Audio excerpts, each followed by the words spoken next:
Settle down, you two. We're recording now. Good morning, ladies and gentlemen, fellow biblical scholars, and welcome to another exciting conversation in Faith Matters. If I slide over a bit and you slide over a bit, we can get Chris in the frame. Now we gotta adjust ourselves in here. Turn down your volume. Otherwise, we're going to have echo upon echo. Hey, I'm doing two things at once here. I'm sorry. I'm moving. Whoa, hey, whoa. And now I'm good. Did you hear how Boston sounded? I'm working here. Hey. Oh, God.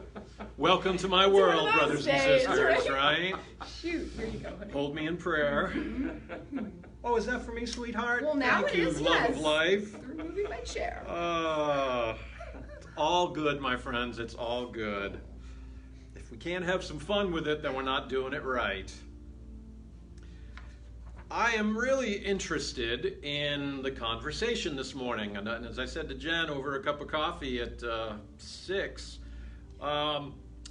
this could go a whole lot of different ways, because this morning's gospel is, well, you know what? I'm not going to tip anything off. I'm just going to give it to you and let you decide where we go with this conversation, because that's what I love about this. This is a conversation that is guided by what you think, your thoughts, your feelings, your interpretations of the gospel, and that's our starting point. So let me read to you from Matthew's gospel. Jesus called the crowd to him and said to them, "Listen and understand. It is not what goes into the mouth that defiles a person, but it is what comes out of the mouth that defiles." Then the disciples approached and said to him, "Do you know that the Pharisees took offense when they heard what you said?" He answered, "Every plant that my heavenly Father has not planted will be uprooted. Let them alone. They are blind guides of the blind. And if one blind person guides another, both will fall into a pit." But Peter said to him, "Explain this parable to us." Then he said, "Are you also still without understanding? Do you not see that whatever goes into the mouth enters the stomach and goes out into the sewer?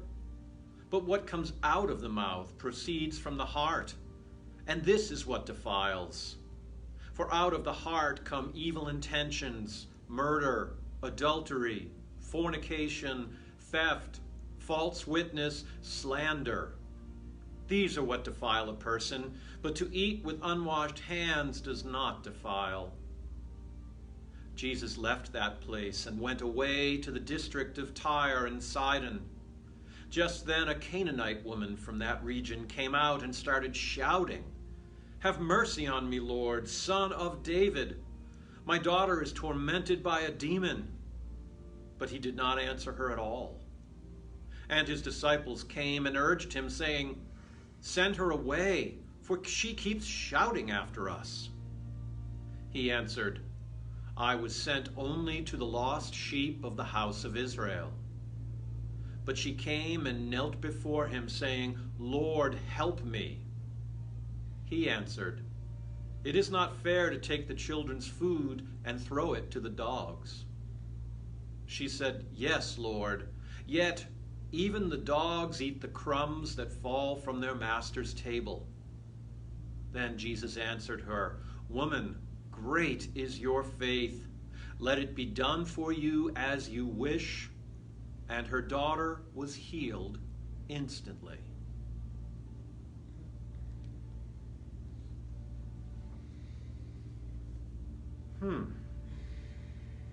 Well, very simple and straightforward. I don't think we really have anything to talk about, do you? No, Jesus is, a loving, meek lamb, and that's that. That's right. Jesus, the tender shepherd, lover of souls. We're good. All right, have a good day, everybody. Well, no? Let's skip the 10 o'clock service. We can even skip the 10 o'clock service? Well, no, probably not. Whoa, okay. Let me have it. Yeah. Let us know what you heard. What did you hear that you haven't heard before? What challenged you? What made you uncomfortable? Or what gave you hope? What gave you comfort in that gospel passage? While people are starting to think and write, I'll just add a little something as a pre-writing bit of conversation, so you know one of the things that Rick and I said about this. There was a group about, 30 years ago now called the Jesus Seminar, and there's a bunch of scholars and theologians and academics all got together, and they went through the entire 4 Gospels and looked at everything that Jesus said, and then they voted on how likely it was that actually the true historical Jesus did say those words. And of course, the joke was they didn't even all unanimously agree on any sentence of the Lord's Prayer except for Our Father. Right. So, and they're controversial a little bit on purpose to sell books. But when Rick and I were talking just a few minutes ago, I said, well, you do know that one phrase where Jesus says, I was sent only to the lost sheep of the house of Israel, and it's not right that, I feed dogs before people. That not one person on the Jesus Seminar thought that Jesus really said that, but for full transparency, it's important that you know that both Rick and I think he did. That he actually in real life said that, knowing that this woman would be the one person in all the Gospels who not only heard him, agreed with him, but one-upped him. It's the only example where he gets one-upped and clearly out-argued. And we had to know that, I think it's safe to think that Jesus knew that was going to happen in advance. And by a Gentile woman outside of Jerusalem. Well, yes, I have the temerity to disagree with Marcus Borg. Sorry, Marcus. I love you in a lot of ways, but I think you're wrong on this one. And he might have gotten smarter in the intervening 30 years. That's true. I have great faith in Marcus Borg. I'm actually reading his doctoral thesis right now. Oh, that's fun. They republished it under the title Conflict, Politics, and Holiness in Jesus' Time, or something along that time. It's a fascinating read. And of all people, the intro is written by Tom Wright. And if you're a deep biblical scholar, and I know many of you are, Tom Wright, N.T. Wright, was a bishop in the Anglican Church. He's on one side of the world, Marcus Borg is on about the other side of the world, and yet they were the best of friends. They disagreed about just about everything, but they loved the dialogue and they loved the conversation. So I think there's something really fitting about Tom Wright writing the introduction to the republication of Marcus Borg's theory. There's a lesson for us in the political world there, folks, but I'm not going to go deeper than that because I'm thinking some of you have actually started giving us some comments. Well, let me spell one quick dovetail to what you said. What they had in common, these are both very loving souls. Absolutely. They both love God and love neighbor and love self, and for that reason they can dialogue about anything. Right, right. And they loved each other. Right. They were great friends even though they disagreed about just about everything. I was going to say they respected each other. Right. As far as their scholarship, Yeah, people are saying it's difficult to understand why Jesus just didn't heal. I mean, it cost Jesus nothing to heal, right? It's not like he had a daily dose of power and it brought down his power ratio to heal. No, that's not how this works. Maybe he wanted to see how persistent she'd be. And she certainly was. She didn't give up. She was persistent. Knock me out. So much so that the disciples were like, get rid of her. Oh my gosh, she's driving us nuts. She won't shut up. Send her away, Jesus. No.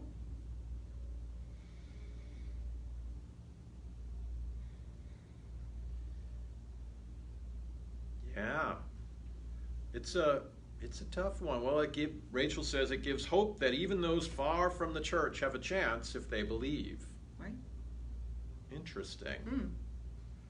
So let me ask you this. What do you think the disciples' reaction to this little interchange would have been?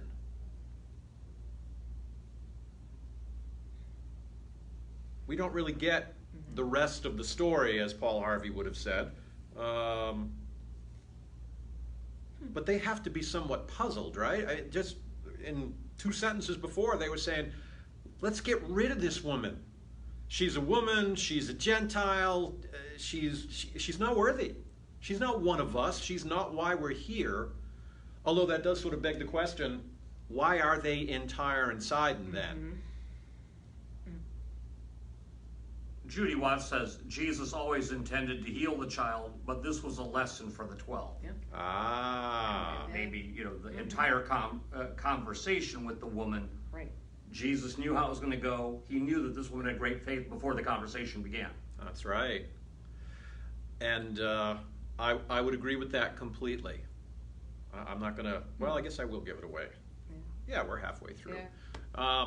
I think Jesus was intentionally being provocative here. Partly, I think, to test the woman and see whether her faith was there, but I think far more importantly, I think he was provoking the disciples. There's a lot of precedent for that. We just had, 2 weeks ago, we had the feeding of the 5,000. And how did that start? The disciples go to Jesus and say, send the people away so they can get something to eat. And Jesus says, you give them something to eat. Whoa, wait, how are we supposed to feed 5,000 people? We just have these 2 fish and five loaves. And they made it work. And here we have another thing. I think Jesus is intentionally pushing back really harshly on this woman, who, by the way, expected exactly the reaction she got. It's not like she was shocked. There was great enmity between the Jews and the Canaanites. And so she knew that a woman going and approaching a Jew was going to get exactly the reaction she got. I think, though, what Jesus was doing was provoking the disciples to say, how are you going to handle it when I do what I'm about to do? Now, is this story before or after the Semonite woman at the well? Because I see similarities with Jesus talking to a woman who is outside of the Jewish faith. He continually does that to me in front of his disciples.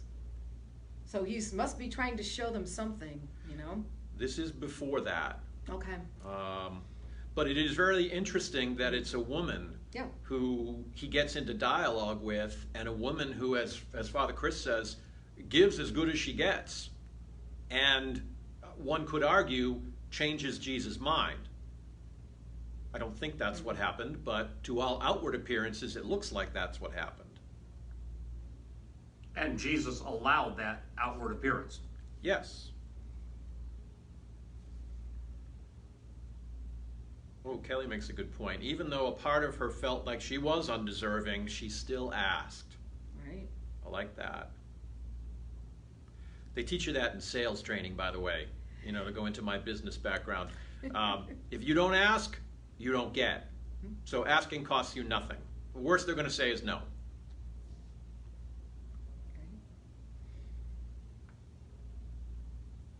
What Rachel says, the woman's persistence reminds her of the wisdom of Solomon about who the real mother of the child was. Yeah, I like that. Yeah, ladies, mothers out there, are there any lengths you won't go to for your child? Right. Just save your own kid. Right. Yeah. That concept of, never mess with a mama bear. There's a reason. There's a reason for that.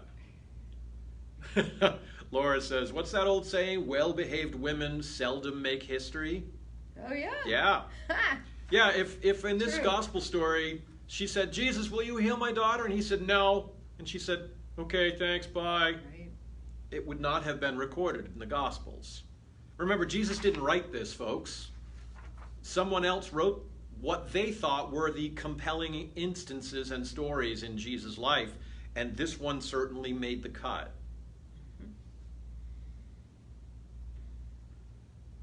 It was teaching the disciples not to exclude anyone. And that was going to become a real issue for them, not during Jesus' time on earth, but post-ascension, when the church was being built. And we were going to get into the point where, Paul was being called as an apostle, even though he had never met Jesus, and he felt the calling to minister to the Gentiles. And there was this huge problem between Peter and the other apostles and Paul over the legitimacy of a ministry to the Gentiles at all. I have to imagine this story became part of that conversation back and forth when ultimately James was the one who decided that, yes, indeed, We are called to minister to both. It's funny you mentioned the feeding story, and in both the case of this story and the other, the conversations begins with the disciples saying to Jesus, send these people away. And as we know, they will also do the same thing with children. Get rid of these kids. Right. And in all three cases, the first clearest response is no. Yep. They stay. Yep. And I think that's just so understandable for us. There are times in church work where, say for instance, a pastor is sitting in her or his office, and they already have a list of to-dos that will easily consume 10 or 12 hours that day. And then someone will come to the door and need food, and the first idea is just simply, you know what, just whatever, grab the fruit cup that is in the other room and go, please. I'm busy. And the instant that happens, of course, we're reminded of these same stories. That's right.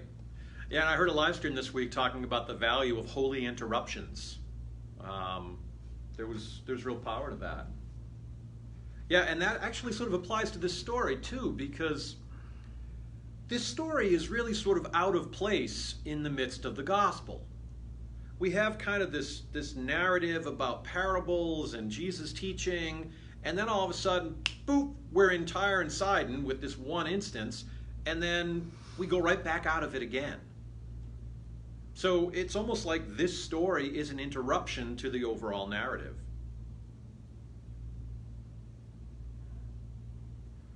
Judy asked, was that James who was the brother of Jesus? Yes, it was. James actually became sort of the head of the apostles in Jerusalem afterward. Peter was, of course, sort of the rock that they built everything on, but it really fell to James to be the ultimate decision maker in a lot of ways.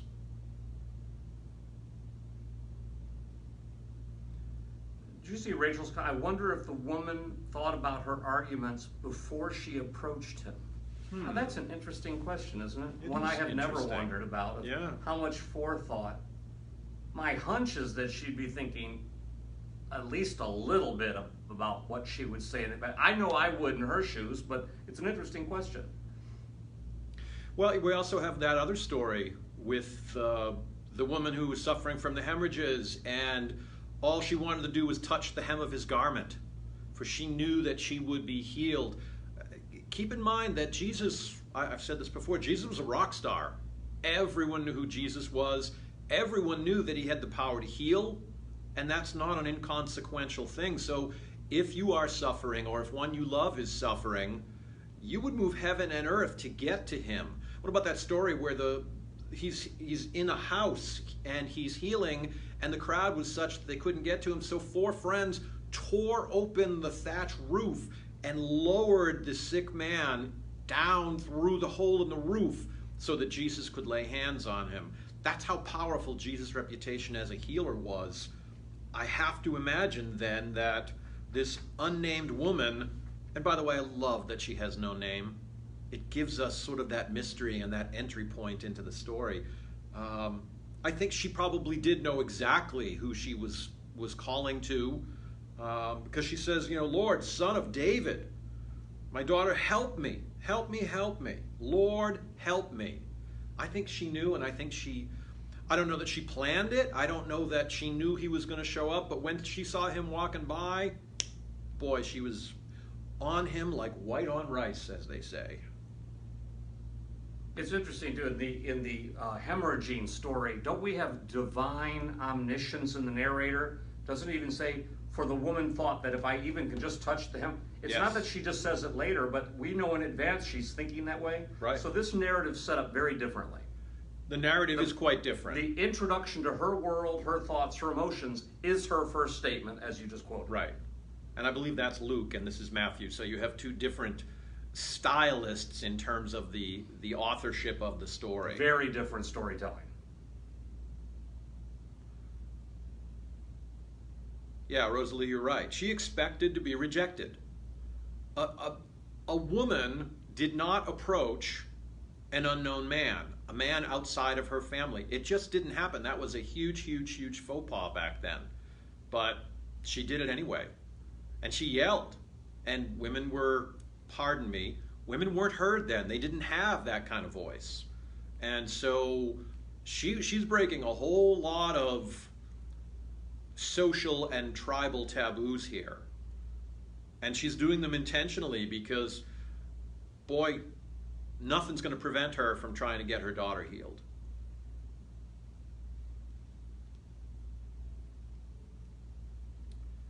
So we're spending a lot of time on the second story, but there were two stories in this gospel. What about the first story? What goes into the mouth defiles a person? No, it's what comes out of the mouth that defiles, says Jesus.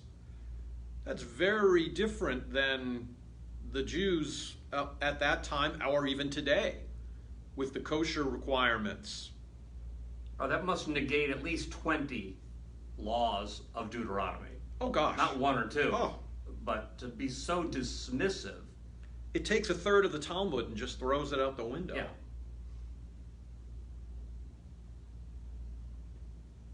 Yeah, it's amazing he didn't get crucified sooner. Committees always move slowly.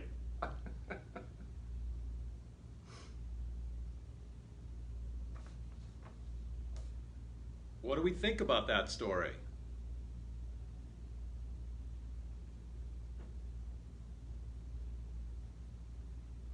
I've either got slow typers or nobody's really biting on that one.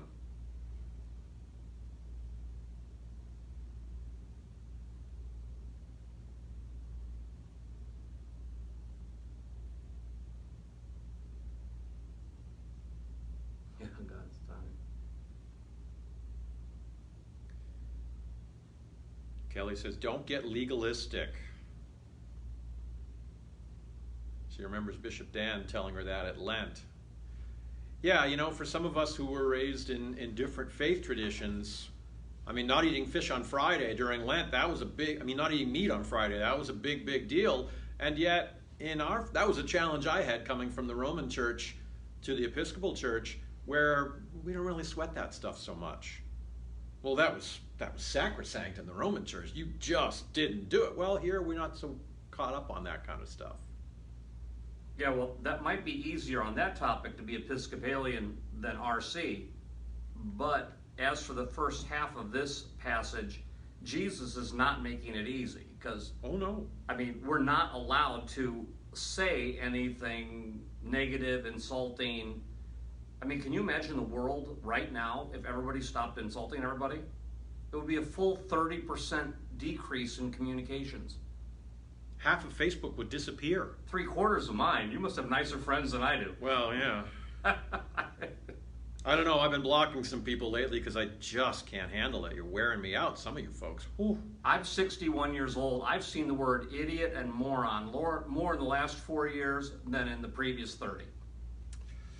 Yeah, we are getting to the point where what comes out of the mouth does in fact defile, whether you're speaking or you're on social media, my friends. Right. It's still your communication. Right. And we also know that the Pharisees then kept the law perfectly, the dietary laws, yet called Jesus possessed by the devil. They too were in the insult business. And decided that they needed to kill him because he disagreed with them.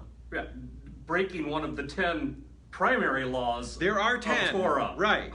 Those are the biggies. Everything else just sort of follows from them, but they decided, you know what, not so much with that one because we are going to get this. Well, they rationalized it. Anybody else comfortable with rationalizations? They rationalized it by saying, well, we didn't kill him. It was those Romans, and we know they're bad guys anyway. The Romans killed him, even though we sort of paid them to do it. But that's another story. Yeah, Judy, good point. She says, what comes out of one's mouth can also defile the hearer. That is a good point, Judy. That is a really good point. You're a real theologian. I'm telling you, Come we got on. some great biblical scholars in this group. That's why I love this forum every That's Sunday. actually never explicitly occurred to me until this second, but Yeah. of course that's true. The defilement pays forward like that, Judy. You're right. Right. I think part of the reason we see such such vitriol in the Facebook world is that we're a step removed. In other words, we say something on Facebook because we're typing it from a computer, but we likely wouldn't say it if we were sitting face to face talking to someone. It gives us that distance, which allows us to be more provocative because we've got a barrier between us. It's like driving. Anybody driven the roads lately? Everybody is completely courteous and helpful, right? Wrong. I can't tell you how many times I'll be sitting at a stoplight and somebody will come roaring up past all the cars just to cut in front of the one in the front and go by cutting all of us off. And that makes me crazy. But my wondering is, would they actually do that same thing if they were standing in line at the bank, where they don't have a 2-ton car surrounding them and protecting them from everybody else's ire?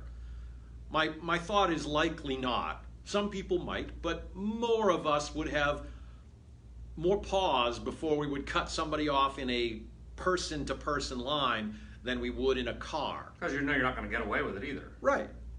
And so I think Facebook... The back of the line's there. Right. Facebook gives us license to do that because we're safely ensconced at home or on our phone, and we're sort of a step or two back from everybody else. What you say can indeed hurt. That's right.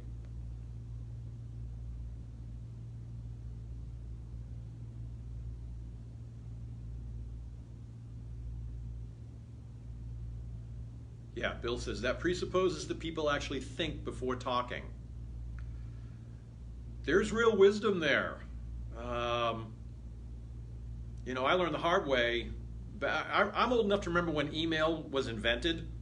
And I learned the hard way that you just don't type your response when you're angry and hit send. I learned very quickly that you might want to type your response and then put it down and go back and read it an hour later. And if you still agree with it, then you hit send. Most of the time, I don't. I revise, I reword, or I just delete.